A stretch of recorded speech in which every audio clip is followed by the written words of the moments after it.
Ich leb im dritten, sie im vierten. Und nachts hör ich's ganz klar vibrieren. Kein Fernseher, kein Staubsauger, die macht da Sachen, Bruder, lauter. Sie stöhnt wie ein Walross in Alarm. Ich lieg im Bett, halb schockt, halb warm. Mein Kissen bebt, die Decke zuckt. Ich denk, die wird da durchgedrückt.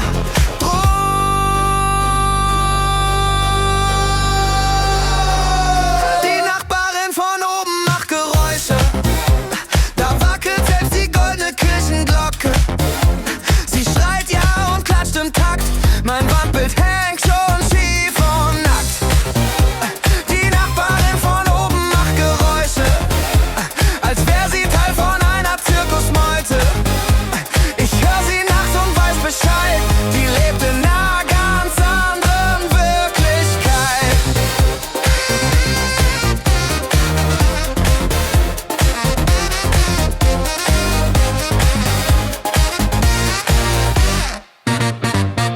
Am Tag sagt sie nur Guten Morgen, doch nachts, da regiert das Feuer von Sorgen.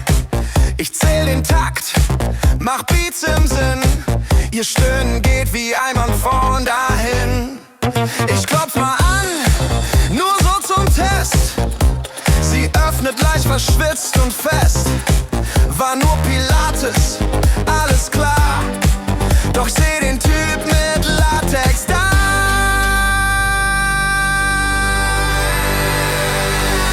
Die Nachbarin von oben macht Geräusche. Da fliegt mein Duschkopf aus der Halterung.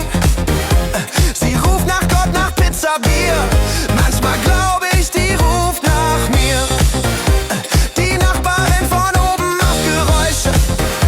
Mein Hund ist schon auf Dauerfeuer.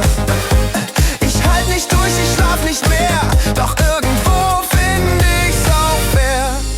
Was sie da treibt, bleibt ihr Geheimnis. Doch manchmal denk ich, wo kriegt man so'n Timing? Vielleicht klopf ich mal mit nem Sixpack an und frag sie, ob ich auch mal